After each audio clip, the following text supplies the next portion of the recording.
नमस्कार, पेश आज का न्यूज पॉइंट। क्या बात कहूं, किसकी बात करूं, कैसे बात करूं, ये सब के सीधे सीधे जवाब है सिर्फ सचिन तेंदुलकर। सचिन तेंदुलकर आज अपनी बात कह रहे हैं, अपने मन की बात कह रहे हैं, अपने क्रिकेटिंग युग की बात कर रहे हैं, अपने जमाने की बात कर रहे हैं, अपने क्रिकेट की बात कर रहे हैं। वो जो कुछ भी कहेंगे उसमें एक एलिमेंट ऑफ कंट्रोवर्सी तो जरूर होगा, विवाद तो जरूर होगा, लेकिन ये कभी नहीं भूल सकते या भुलाया जा सकता या किसी भी तरह से नकारा जा सकता कि वो सचिन तेंदुलकर है। सचिन आज क्या क्या कह रहे हैं, सबसे पहले आपको ये सुनाते हैं, फिर धीरे धीरे हम आगे बढ़ते हैं इस प्रोग्राम में।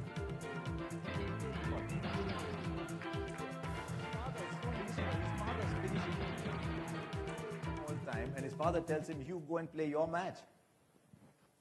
I think if he has to become a cricketer, then he has to play cricket, not watch cricket. And in retrospect, even he will think that yes, that was a wise decision. Though, the match got cancelled, nobody was prepared for that, and somehow, Arjun actually took a cab and turned up there. And when I saw him there, it was a pleasant surprise. And you write about how he told the doorkeeper who he was to let him into the ground. Your biggest moment, you often say, and you mentioned that right at the end of the book, you said that your biggest moment was winning the World Cup. It's something you had dreamt of. And while the World Cup was being won, you were not watching.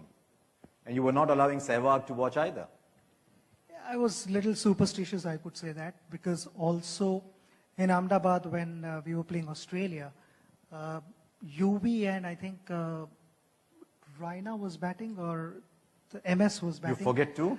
No, because I was not watching. I was, inside the dressing room and I had put my head down the massage table. And Nitin Patel was working on my back, and also Amit Shah, our masseur, was also working on my neck and all that. And Viru was sitting next to me. So Viru actually told Amit that tu time waste kar raha hai, wo so gaya already. Not realizing that I was praying. I was praying to God that, whatever the result is, you do what is best for Indian team. And I was praying, and I was awake. Every time batsman scored a boundary or took a couple of runs or a single, I knew exactly what was happening. So I continued that in the World Cup final as well. When I got out and Viru was there, I said, "Tu hilega nahi, yahan se mere saath baithega." And we continued praying. So in the last stages, Viru said, "Aji, mere ko jaane do yaar, bahar thoda to dekhne." I said, "You are not moving. Baad mein video pe jitna dekhna hai, dekh le. Yahan se hilega nahi last run hone tak." So unfortunately, I missed that last moment. I missed that last moment. But it was all worth waiting for. It wasn't unfortunate. You wanted it to be like that. You didn't let Yes, the poor fellow see it but either. I missed that moment, watching it live while I was actually there inside the stadium. But I was praying. Praying and God is a recurrent motive in this book. As I was going through, it keeps coming again and again. Praying and God. And the other day I was at your house and you said you've got 120 Ganesha idols in your house. When you play a cricket ball, it's you. And yet, I find this fascination with prayer and God recurring in your life so often. I've been brought up like that, and I believe in that strongly.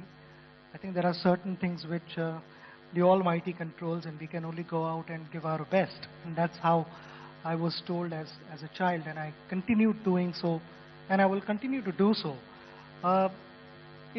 It has given me inner strength.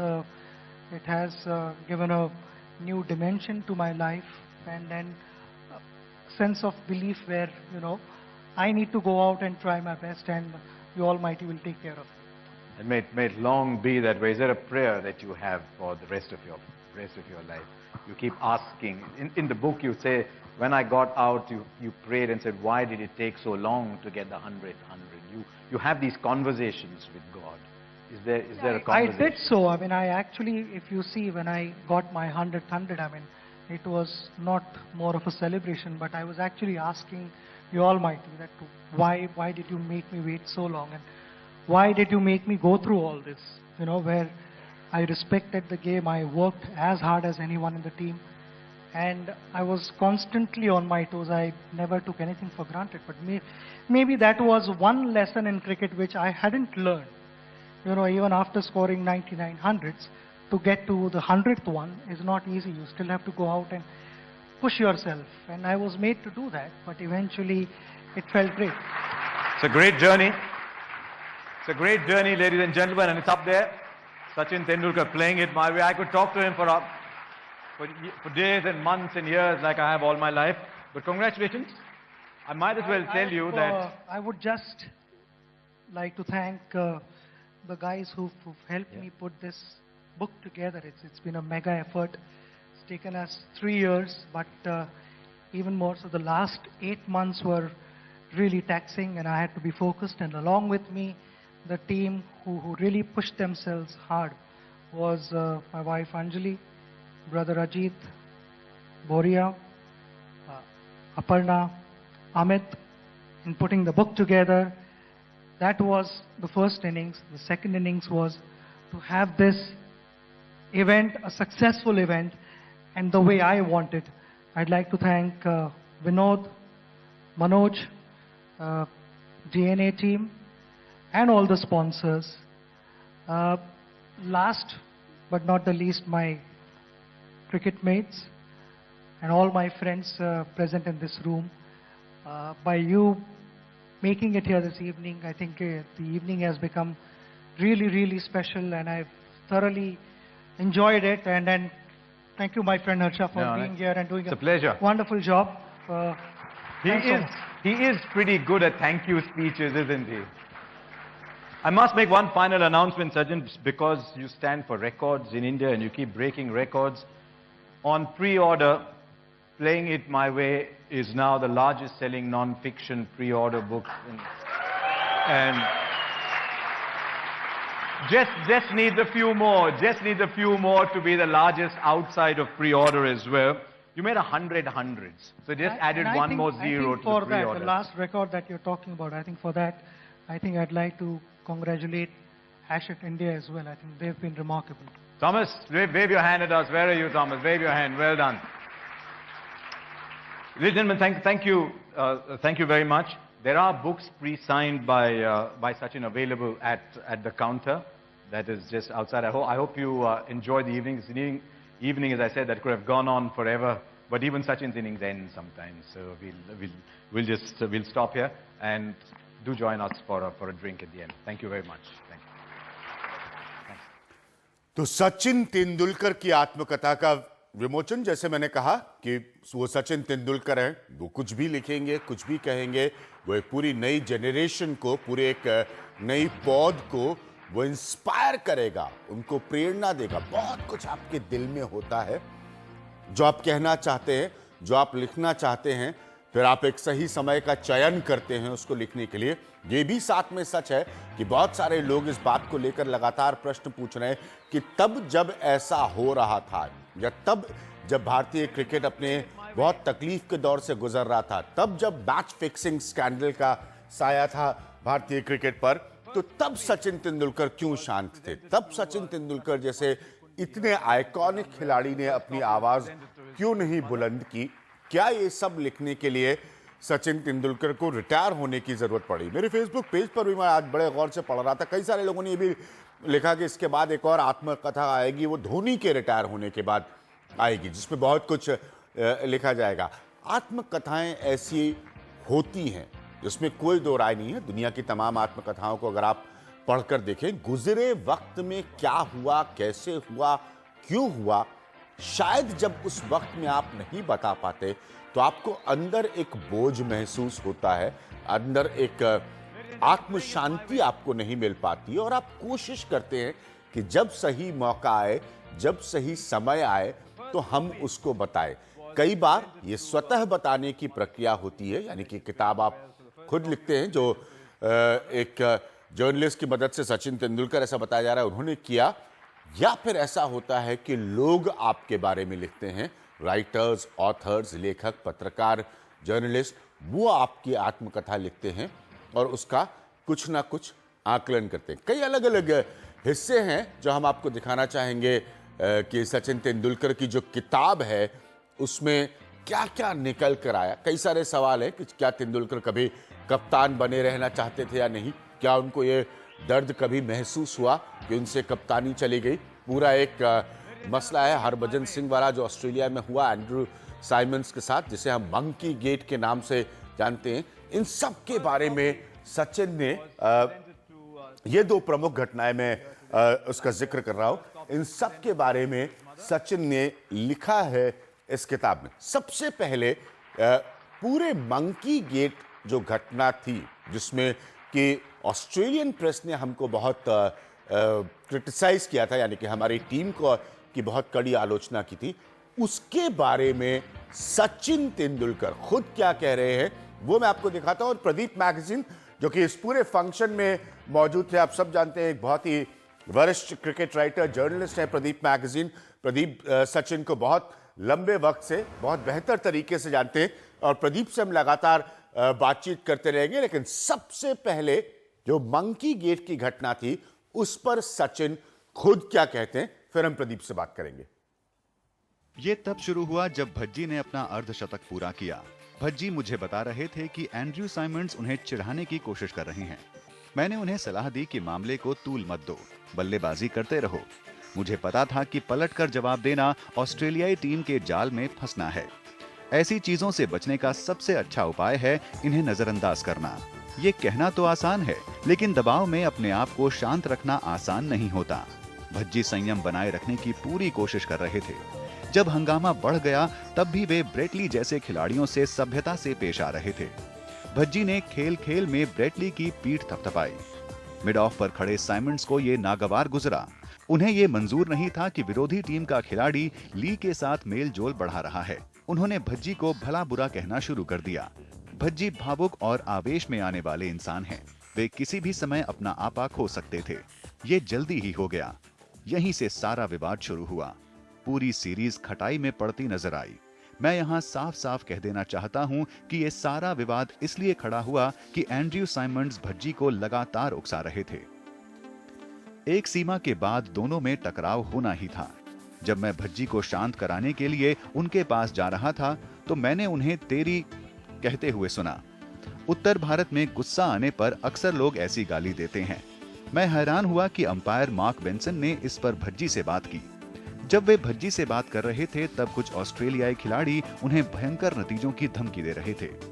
वे भज्जी को मानसिक रूप से परेशान करना और उनकी एकाग्रता तोड़ना चाहते थे। उनकी योजना कामयाब रही। भज्जी थोड़ी देर बाद 63 रन पर आउट हो गए। तो ऑस्ट्रेलिया के साथ क्रिकेट खेलते हुए कई घटनाएं हुई हैं, लेकिन मंकी गेट को ये बहुत बड़ा विवाद उत्पन्न हुआ था। प्रदीप मैगजीन, जैसे मैं क्या, आप इस शो को जरा ध्यान से देखिएगा। आप सचिन की किताब के जो अंश हैं वो हम पहली बार आपके सामने रख रहे हैं। किताब के जो अंश हैं वो हम पहली बार आपके सामने रख रहे हैं और मैं चाहूंगा कि हमारे आउटपुट एडिटर भी इस बात को हाईलाइट करें कि ये हम पहली बार ये अंश को रख रहे हैं। मंकी गेट पर अब सचिन तेंदुलकर साफ साफ कह रहे हैं कि ऑस्ट्रेलियाई खिलाड़ी गलती पर थे। सचिन की इस पूरे प्रकरण में प्रदीप एक बहुत बड़ी भूमिका थी।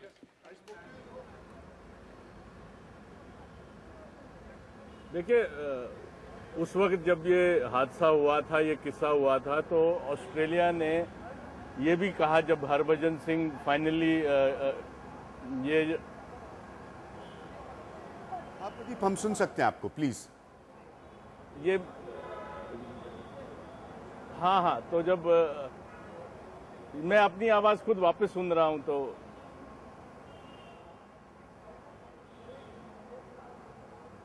हम उसे फिक्स करने की कोशिश करेंगे। तकनीक के युग में थोड़ी सी ये समस्या होती है, लेकिन प्रदीप आप इत्मीनान से बोलिए, हम बहुत साफ तौर पर आपको सुन सकते हैं। देखिए, जो ऑस्ट्रेलियंस ने जब ये एलिगेशन लगाया कि उन्होंने मंकी कहा, तो और ये जब चार्जेस लगे और बैन भी हरभजन पे लगने वाला था, फिर इंडिया प्रोटेस्ट किए, ये तो वेल डॉक्यूमेंटेड है। लेकिन ऑस्ट्रेलियंस अभी भी बिलीव करते हैं कि सचिन ने, उन्होंने कहा, ये गिलक्रिस्ट ने कहा कि वो बड़े डिसअपॉइंट हुए कि सचिन ने हरभजन की साथ दिया और उन्होंने गलत साथ दिया। सचिन ने इस किताब में बड़ा क्लियर अपना स्टैंड किया है कि जो इंसिडेंट जो आपने अभी पढ़ के सुनाया कि ऐसा हुआ नहीं था। उन्होंने एक जो ये गाली होती है माँ की, या जो हरभजन ने कहा, ये ऐसे किस्से दोनों साइड से होते हैं। राइवल टीम भी गाली निकालती है और इंडियंस भी। इंडियंस भी गाली निकालते हैं और कोई रेसिस्ट कमेंट नहीं था। और सचिन इस बात पे अड़े हुए हैं, किताब में क्लियर किया है कि उन पे गलत इल्जाम लग रहे थे हरभजन पे। जी जी, तो प्रदीप मैगजीन का कहना है कि सचिन अनुराग आप भी उस फंक्शन में मौजूद थे। अब जो है सचिन की बायोग्राफी के अंश बाहर आ रहे हैं और सबसे पहले मैं मंकी गेट वाले मसले जिससे प्रदीप कह रहे हैं खुद कि सचिन ने एक्सप्लेन किया कि आप मेरे ऊपर गलत आरोप लगा रहे हैं, जबकि वो ये मानते हैं कि हरभजन यहां पर गलत नहीं थे। क्रिकेट में एक दूसरे को उकसाने का खेल होता है, माइंड गेम होता है, दिमाग का खेल होता है क्रिकेट। आज इतने सालों बाद पूरी तरह से भज्जी के लिए डिफेंस में सचिन सामने हैं। जी बिल्कुल विज्ञान, और सिर्फ यही नहीं, जो इस मंकी गेट के बाद पूरा प्रकरण हुआ था, पूरी चीज़ें ऑस्ट्रेलिया में हो रही थी और यहाँ पर हम किस तरह भागे थे सारे चीज़ों को बीसीसीआई में कवर कर रहे हैं, तो एक एक बात याद है। और जिस तरह से अब सचिन बचाव में सामने आए हैं अपनी किताब के जरिए, सचिन की कहानी, सचिन की ज़बानी एक एक बात बता रहे हैं और जिस तरह से सचिन का कद रहा है ये माना जा सकता है। अब यहाँ पर जितने भी क्रिकेट प्रेमी लोग हैं जो सचिन को चाहते हैं, ये कह सकते हैं कि ज़रूर कुछ भाषाई विवाद होगा जो ऑस्ट्रेलियाई खिलाड़ियों को समझ में नहीं आया, और शायद वहीं पर जिस तरह से उत्तर भारत में वो जिस बात का जिक्र कर रहे हैं उसको लेकर के पूरा जो प्रकरण मंकी गेट का बना, इस बारे में पूरी साफ गोई से अपनी बातें रख रहे हैं। तो ये अब लगने लगा है कि शायद कहीं ना कहीं यहाँ पर जबान को न समझ पाने की वजह से गलती हुई और इतना बड़ा प्रकरण हो गया। अभिज्ञान, जबान को ना समझ पाने से ये प्रकरण हुआ, लेकिन जैसे सचिन ने इसमें खुद ही कहा कि भाई उत्तर भारत में लोग नाराज हो जाते हैं। हम लोग कई बार कार्यक्रमों में भी इस बात को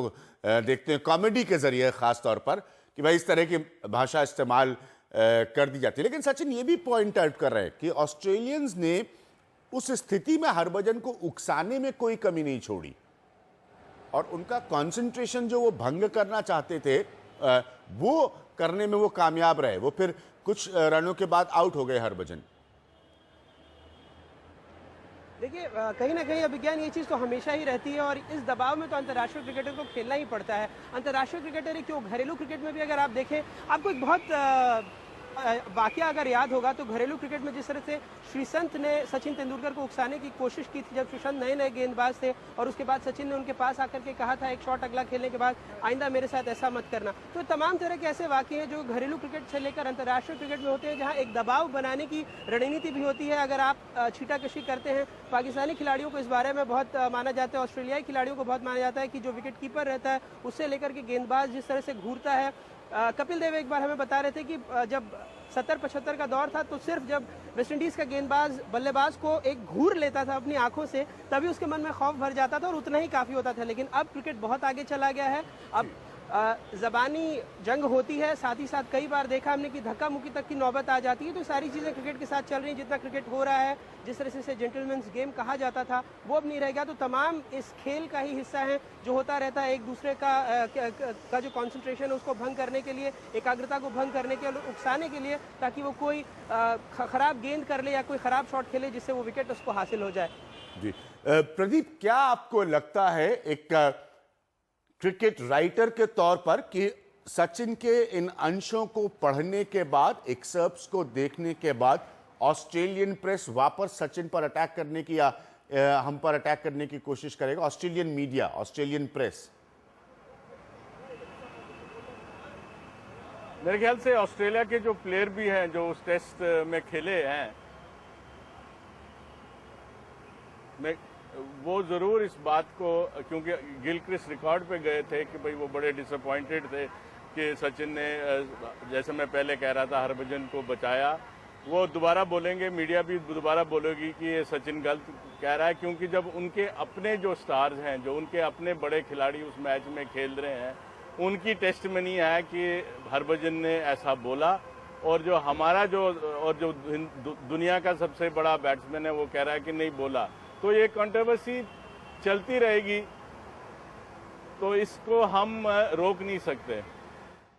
ठीक है, प्रदीप मैगजीन का मानना है कि ये कंट्रोवर्सी, ये विवाद चलता रहेगा, इसको हम रोक नहीं सकते। एक और बड़ा अंश, अनुराग हमारे जर्नलिस्ट हमारे साथ मौजूद है प्रदीप मैगजीन, एक और बहुत बड़ा हिस्सा, हमेशा से ये सचिन तेंदुलकर के बारे में धारणा दी गई है। कल भी मैं सचिन तेंदुलकर पर प्रोग्राम कर रहा था और उसमें भी कहा गया कि भाई सचिन कप्तानी की जिम्मेदारी ज्यादा नहीं हमेशा निभाने में इच्छुक थे, उसके बजाय वो अपनी खेल को, अपनी खेल की कला को, की शैली को आगे बढ़ाने में ज्यादा इच्छुक थे। ये सचिन के बारे में धारणा है और कई बार बताई जाती है। सबसे बड़ा पॉइंट यहां पर सचिन तेंदुलकर इस धारणा को कैसे बदल रहे हैं अपनी ही आत्मकथा में, अपनी ही बायोग्राफी में, कि उनको कैसे बुरा लगा जब उनसे भारत की कप्तानी चली गई। जरा अंश खास तौर पर देखिए कप्तानी के बारे में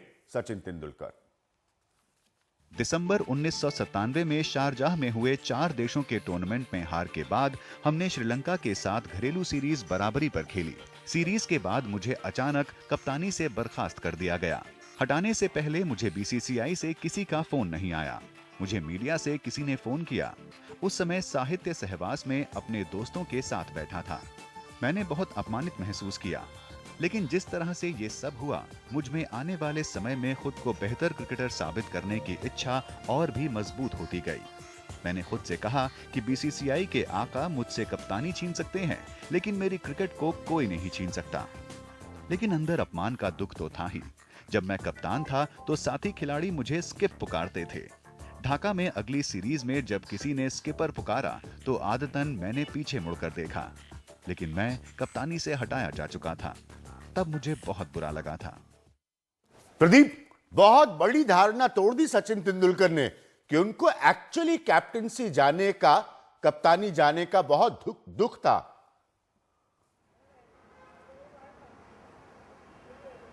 नहीं, उन्होंने हमेशा से मेंटेन किया और इस किताब में क्लियर भी किया है कि वो कप्तानी इसलिए नहीं छोड़े कि उनको इंटरेस्ट नहीं था, लेकिन वो क्योंकि ये जो वो टीम हार रही थी, उनके पास इतनी अच्छी टीम नहीं थी और वो ये बर्दाश्त नहीं, वो ये प्रेशर ले नहीं पा रहे थे कि वो उनकी टीम अच्छा नहीं कर रही है। तो उन्होंने फाइनली, वो 2 दफा कप्तान बने हैं, उन्होंने ये रियलाइज़ किया कि इससे बेहतर है ये कि वो ये सारा प्रेशर अपने दिमाग से छोड़ दें, अपनी बैटिंग पे कंसंट्रेट करें, और इसलिए उन्होंने कप्तानी छोड़ दी। ऐसा बात नहीं थी कि वो कप्तान नहीं बनना चाहते थे, लेकिन कप्तानी के साथ जो उनकी डिज़ायर थी कि उनकी टीम हर मैच जीतनी चाहिए, वो हो नहीं पा रहा था। और वो इस वजह से नहीं हो पा रहा था कि वो अच्छे कप्तान नहीं हैं, वो इस वजह से भी था कि वो उस टाइम पे हिंदुस्तान की टीम इतनी स्ट्रांग नहीं थी। तो ये सब कुछ देखते, मद्देनजर रखते उन्होंने ये बेहतर समझा कि वो कप्तान ना ही रहे तो अच्छा है और उनकी बैटिंग पे ही वो कंसंट्रेट करें ताकि उनकी बैटिंग इफेक्ट ना हो इससे। अनुराग, क्या ये नई बात है या प्रदीप जैसे कह रहे हैं सचिन ने हमेशा इस बात को कहा कि कप्तानी जाने का दुख है लेकिन मैं बैटिंग पे कंसंट्रेट करना चाहता था? हम सब ये धारणा भी जीते कि सचिन तेंदुलकर शायद कप्तानी नहीं करना चाहते थे।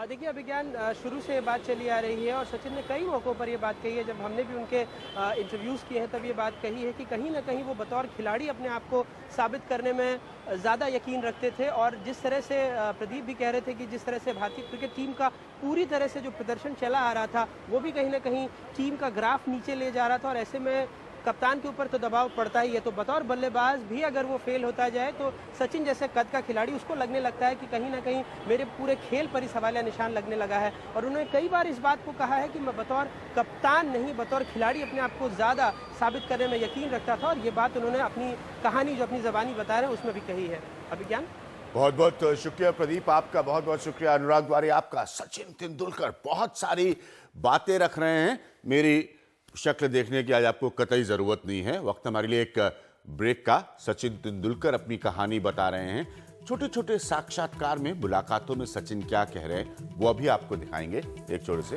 ब्रेक के बाद। I was in a big hurry, so I just looked at him and said, 16 years of age, you know. And to be fair, during that half an hour, 25 minutes he spent at the crease, you would say he looked like a fish out of water, right? A month later, once that tour of Pakistan was over, you could safely say that there was a big, great white shark inside that water, and you knew the seas belonged to him. And it did belong to him for 25 years. And then I was playing my 100th Test match for India, and we were practicing at CCI. And there came Sachin, and all padded up. And Vasu said, "Let's just have a look at him." And I had to tell Kapil Dev and Chetan Sharma, Arshad Ayub, Maninder to come and have a bowl at him. It was a bit odd for me, to be honest. You asked Kapil Dev to bowl to a 15-year-old. Yeah, but hats off to him. I think he bowled, and all of them bowled to him, and he was very impressive. He was batting against Raju, and Raju, was slippery. He was, and of course in the nets we all know that not many bowlers think about the no ball. They can bowl from almost 18 yards or so, and Raju was doing that.